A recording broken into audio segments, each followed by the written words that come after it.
क्योंकि ये शख्स, ये फीमेल कोई ऑर्डिनरी फीमेल नहीं, इनके हस्बैंड मिस्टर रिजवान खान जो आज हमें छोड़ के जा चुके। मुझे याद है मेरा एक ट्रेनिंग प्रोग्राम है लीव, उसमें मैं 90 डेज चैलेंज देता हूं लोगों को। तो रिजवान भाई उस लीव प्रोग्राम में आए और उन्होंने 90 डेज चैलेंज एक्सेप्ट किया कि मुझे वेट रिड्यूस करना है और बिल्कुल फिट होना है। वो कोशिश करते थे, वो कहते थे दीपक सर आप जैसा, आपके जैसा फिट होना है। तो बहुत रेस लगती थी मेरी और उनकी। वो जिम से अपना वीडियो कॉल करते थे मेरे को, कई बार फोटोग्राफ भेजते थे, वॉक भागते थे सुबह तो मेरे को वीडियो कॉल करते थे और दिखाते थे कि सर आपसे भी ज्यादा फिट होकर मैं दिखाऊंगा। मेरे को बहुत इंस्पायर करते थे। बट इस कोविड के दौरान हम सब लोगों ने बहुत अपने लोगों को खो दिया और उनमें एक हमारे अपने रिजवान भाई भी थे।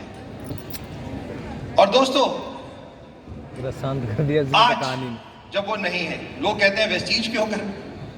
मैम जब रिजवान भाई थे तब आप वेस्टीज के बारे में कुछ जानती थी?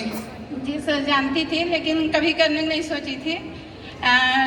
कुछ चीज़ें होती हैं जो हम कहते हैं कि हमारे लिए मुश्किल हैं। जैसे जब लॉकडाउन लगा सब परेशान थे कि कैसे बिजनेस किया जाए, तो जूम आया हमारे लिए। तो ये कि पहले से रास्ता जैसे मेरे लिए बन रहा था, जब ऑफलाइन था तो उतना मुझे पता नहीं था, लेकिन जब ऑनलाइन हुआ, जूम पे हुआ, तो मुझे बहुत सारी चीज़ें पता चली। क्योंकि मैं घर में रहती थी, बहुत बार बैठती थी, तो कुछ चीज़ें मुझे पहले 1 साल पहले थोड़ा थोड़ा पता चलने लगा था। लेकिन मुझे घर में रहना बहुत पसंद था, आज भी अच्छा लगता है। शायद होते तो आज भी नहीं निकलती। तो कभी सोची नहीं थी कि यहाँ पे आके खड़ी होंगी। और पहला मेरे लाइफ का ये पहला अवार्ड फंक्शन है जो मैं स्टेज पे आके अवार्ड ले रही हूँ। अभी तक सिर्फ बच्चों के स्कूल पे गई थी, तो बच्चों को जब मैं इस पे स्टेज पे देखती थी तो मेरे आँख से खुशी से आंसू निकल जाते थे। लेकिन कभी नहीं सोची थी अपने लाइफ में कि मैं आके अकेले अवार्ड फंक्शन होगा और अवार्ड लूँगी। तो thank you so much sir आपका और पूरी मैनेजमेंट टीम का कि इतना सपोर्ट के लिए। और जब ये सब हुआ कोविड के टाइम पे तो समझ में नहीं आया कि क्या करूं, लेकिन इतना समझ में आ गया था कि वेस्टीज करना है। उसका रीज़न ये था कि बच्चों को मुझे एक अच्छी लाइफ देना था। जो सर सोचे थे वो सब कुछ मुझे करना था। जब मैं स्टार्ट की तो इतना तो वो था, लेकिन इतना मुझे पता नहीं था कि कैसे करना है, क्या करना। क्योंकि जो मेरे डाउनलाइन तो मुझसे ज़्यादा जानते हैं, आज भी जान रहे हैं। तो लेकिन शुरुआत कर दी हूँ तो अब बहुत आगे जाना है।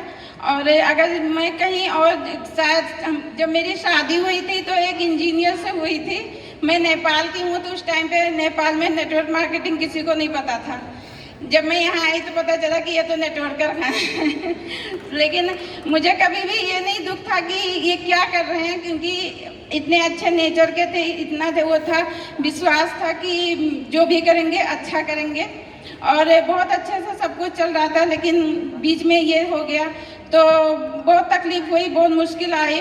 लेकिन शुक्रगुजार हूँ सारे डाउनलाइन का, अपलाइन का, जो आज भी हमेशा सपोर्ट करते हैं। और इसका रीज़न एक चीज़ मैं ये भी जानती हूँ कि मेरा जो इनकम आता है आप लोगों के थ्रू, तो मेरे रिलेशन में भी किसी में कोई ये नहीं आया कि कोई मेरा सपोर्ट ना करे। नहीं तो मैं देखी हूँ बचपन में मेरे पापा का भी डेथ हो गई थी, तो लोग साथ छोड़ देते हैं। तो आपके अगर अर्निंग नहीं रहती है, कहीं ना कहीं ये रीज़न रहता है। लेकिन यहाँ पे मुझे पूरा सपोर्ट सबका मिला। और एक चीज़ और बताना चाहूँगी, जब अभी इस महीने जो बच्चों का एडमिशन हुआ, मेरे बच्चे दोनों जिस स्कूल में जाते थे उसी में जा रहे हैं। 41,220 रुपीज़ का मेरे बेटे का वो आया है। शायद वेस्टीज ना होता तो मैं अफोर्ड नहीं कर पाती, और मुझे सिर्फ सरकारी स्कूल में एडमिशन कराना पड़ता। रिजवान भाई मुझे याद है जब हॉस्पिटल में एडमिट थे और बहुत टफ समय था कोविड, और डॉक्टर्स ने भी मतलब बहुत टाइम तो, और बिल्कुल तब तो लग रहा था कि नॉर्मल होके ठीक होके आ जाएंगे, और एक दिन ही तबीयत उनकी खराब हुई सुबह, और अनफॉर्चुनेट के बोला। नो डाउट आप वेस्टीज थोड़ा सा जानती थी, आपको ज़्यादा पता नहीं था, राइट? वेस्टीज रिजवान भाई के जाने के बाद वेस्टीज से इनकम आती रही या बंद हो गई? जी सर आती रही इनकम वेस्टीज से। आपके रहन भाई से मेरा सब वो पूछे थे बायोडाटा, और मेरा मई महीने भी मेरे नाम का ट्रांसफ़र आया था, ना कि इनके पापा के नाम से। एक चीज़ और बताना चाहूँगी, मुझे हिम्मत नहीं पड़ रही। हमारे में 4 महीना 10 दिन जब ऐसे हो जाता है हस्बैंड का तो नहीं निकलते हैं, इस वजह से मैं नहीं निकली थी। लेकिन ख़त्म होने के बाद फ़ौरन निकले भी नहीं जाता है।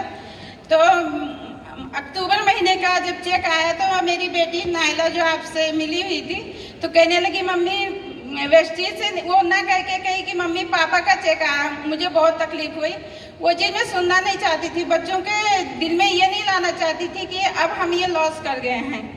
तो उसी दिन मैं डिसीजन ले ली कि अब मुझे फ़ौरन निकलना है और फिर मैं वेस्टीज शुरू कर दी।